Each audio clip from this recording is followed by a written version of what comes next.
Hello everyone. ये बहुत important video है क्योंकि ये सेंट्रल मुंबई से रिलेटेड जो भी इन्होंने पोस्ट अलॉटमेंट किया है और जो भी डिवीज़न अलॉटमेंट किया है उसको लेके बहुत ज़्यादा कन्फ्यूज़न हो गई है, बहुत ज़्यादा कन्फ्यूज़न। इसलिए सारी कन्फ्यूज़न दूर करने के लिए और जो भी ये पज़ल बनाया है इन्होंने, इसे ख़त्म करने के लिए ये वीडियो आप आखिरी तक देखना, ठीक है। और मैं कभी भी ये नहीं बोलता कि चैनल सब्सक्राइब करो। आपको जो भी वीडियो अगर पसंद कर रही है तो ज़्यादा से ज़्यादा शेयर करो। सब्सक्राइब नहीं भी करोगे तो काम चलेगा, ठीक है।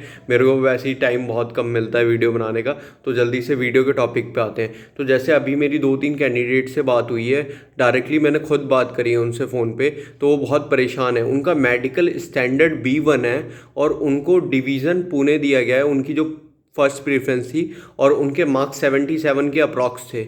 और बट उनको पॉइंट्समैन यानी 70 नंबर की पोस्ट प्रेफरेंस, मतलब जो उन्होंने पॉइंट्समैन डाला था वो लास्ट प्रेफरेंस में डाला था, और जो पुणे डाला था उन्होंने फर्स्ट प्रेफरेंस पे डाला था। तो पुणे तो उन्हें फर्स्ट प्रेफरेंस के अकॉर्डिंग मिल गया 77 मार्क्स पे, बट जो 17 नंबर की पोस्ट दी है उन्होंने किस हिसाब से दी है, वो भी सबसे बड़ा इशू ये है कि उन्होंने 70 नंबर की पोस्ट दे दी। ये एक इशू तो है ही है। सबसे बड़ा इशू ये है कि उन बंदों का मेडिकल स्टैंडर्ड B1 है, बट उन्हें मिली पोस्ट जो है वो पॉइंटमैन मिली है और A2 स्टैंडर्ड की मिली है।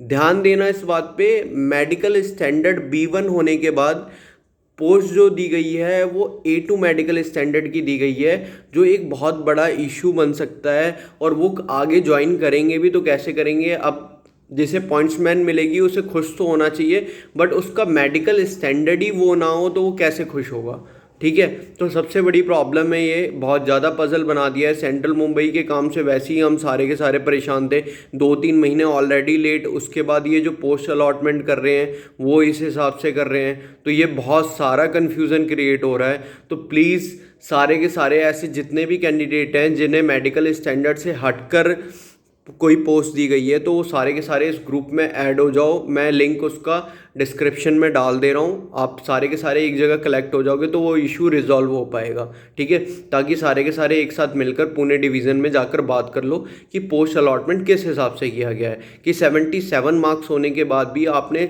17 नंबर की पोस्ट प्रेफरेंस हमें दी है, और उसके बाद भी वो हमारे मेडिकल स्टैंडर्ड से मैच नहीं कर रही है। और ये अपने आप में ही एक बहुत बड़ा इशू है। आपको भी समझ में आ रही होगी ये सारी बात। तो इसलिए आपको रिजॉल्व करने के लिए सबको एक साथ आना पड़ेगा, क्योंकि 1 2 3 कैंडिडेट से तो मैं डायरेक्टली बात कर चुका हूँ, बट ऐसे मेरे ख्याल से और भी बहुत कैंडिडेट होंगे जो परेशान होंगे कि हम खुश हों या नाराज़ हों, क्योंकि पॉइंट्समैन तो सबको चाहिए होती है, बट जिसका मेडिकल स्टैंडर्ड ही वो नहीं है और उसे पॉइंट्समैन मिल रही है तो वो परेशान होगा ही होगा, ठीक है। और एक चीज़ और थी, जो ये बताया जा रहा है कि जिन्होंने 3rd नंबर पे अपनी सोलापुर डाला था, या फिर ये जेन्युइन इन्फॉर्मेशन है जो मैंने बच्चों से पूछा है, जैसा उन्होंने मेरे को बताया है, ठीक है। और 3rd ऑप्शन में सोलापुर डाला था, एक तो उनका डिवीज़न अलॉटमेंट आ गया है सोलापुर, और जिन्होंने पुणे या सोलापुर डाला था तो उन सबका डिवीज़न अलॉटमेंट आ गया है, उनको मेल आना स्टार्ट हो गया है। तो स्टेप बाय स्टेप सबको मेल आ रहा है, तो कुछ दिनों में हो सकता है कि बाकी और कैंडिडेट को भी मेल आ जाए। तो आप प्लीज़ परेशान मत होइए, आप सबको अपडेट आ जाएगा। बट हाँ, ये बात तो है, जैसे काम को देख के पता चल रहा है कि सेंट्रल मुंबई का काम स्लो भी है, और वो बाय प्रोसेस बाय मेथड पता नहीं क्या प्रोसेस अपना रहे हैं। मेरे को भी बहुत ज़्यादा कन्फ्यूज़न हो रहा है, इसलिए मैं वीडियो नहीं बना रहा, क्योंकि ऐसे ही कोई इन्फॉर्मेशन दे देना बिना किसी कंक्लूजन के सही नहीं लगता। बट ये वाली जो है वो विदाउट मेडिकल स्टैंडर्ड इन्होंने जो पोस्ट दी है, ये बिल्कुल जेन्युइन इन्फॉर्मेशन है। मैंने खुद अभी बंदे से बात करी है। प्लीज़ आप सारे के सारे एक ग्रुप में आ जाओ, मैं उसका लिंक डाल दे रहा हूँ, ठीक है। उसका ऑनर एडमिन भी मैं आप ही लोगों को बना दूंगा। आप लोग खुद ही उस इशू को मिलकर एक साथ रिजॉल्व करो, सारे के सारे एक साथ पुणे चले जाओ। वो सारे बच्चे 2-3 जो लड़के थे बहुत परेशान थे, इसलिए मैंने बोला कि एक वीडियो बना देता हूँ जिससे सारे के सारे एक ट्रैक पे आ जाओ, ठीक है। Thank you so much.